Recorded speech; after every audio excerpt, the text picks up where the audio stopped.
లక్ష సార్లు చెప్పారు ప్రణయ్. మల్టీ వోల్టన్ బైవోల్టన్ కి మధ్య సంకర్ణం వచ్చేవి క్రాస్ బీడ్స్. బైవోల్టన్ లోనే 2 రకాల బైవోల్టన్స్ అంటే అదేది మన NB4 NB18 ఆ రెండింటి మధ్య క్రాస్ 2 బైవోల్టన్. వాటి మధ్య జరిపితే వచ్చే వాటిని ఆ క్రాస్ బిట్స్ని బైవోల్టన్ అంటాం. బైవోల్టన్ చాలా సెన్సిటివ్, మీ అందరికీ తెలిసిందే. అవి ఇంత రసాయనాలు ఇంత దొరికినా సరే వాటి ఫిజియాలజీ అంతా డ్యామేజ్ అయిపోతుంది. డ్యామేజ్ అయ్యి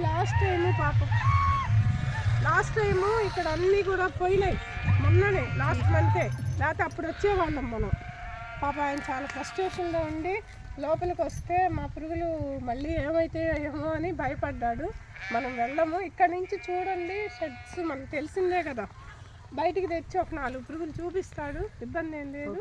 ఆయన ఫోన్ చేస్తే ఎత్తడానికి కూడా ఇష్టపడలా, కట్ చేస్తున్నాడు. ఒకసారి రండి మనం తోట చూసేద్దాం.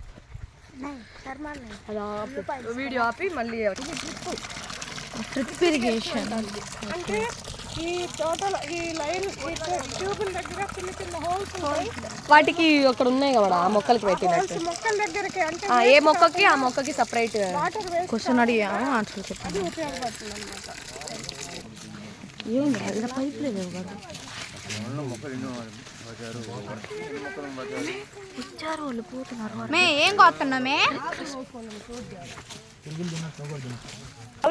చెప్పండి అన్న. యాకు ఏమైంది? ఆకులు కాస్త రసాయనాలు తగిలేసరికి కన్నాలు పడ్డాయి, తినకూడదు.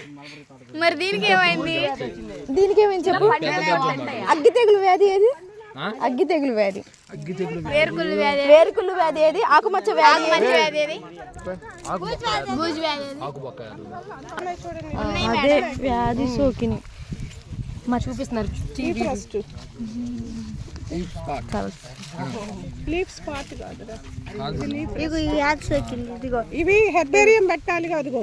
ఇగో కింద త్రిప్స్ చూడండి అమ్మా, క్లియర్గా ఉన్నాయి ఇక్కడ. త్రిప్స్ సూడోడెండ్రో త్రిప్స్ మోరీ ఒకటి మొత్తం లీఫ్. ఇదిగో మీరు ఫస్ట్ ఇయర్ వాళ్ళు, సెకండ్ ఇయర్ వాళ్ళు హెర్బేరియం, ఫస్ట్ ఇయర్ హెర్బేరియం పెట్టాలి. మీరు హెర్బేరియం పెట్టాలి. డిసీజెస్ ఉన్నాయి కదా, డిసీజెస్ డెఫిషియన్సీ ఇవి 2 ఆకులు తీసుకోండి, కలెక్ట్ చేసుకోండి. అవంటే ఇద్దరు కానీ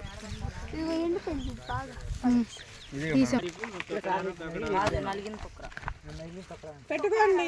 హెర్బేరియం పెట్టండి అమ్మా. హెర్బేరియం అంటే మీకు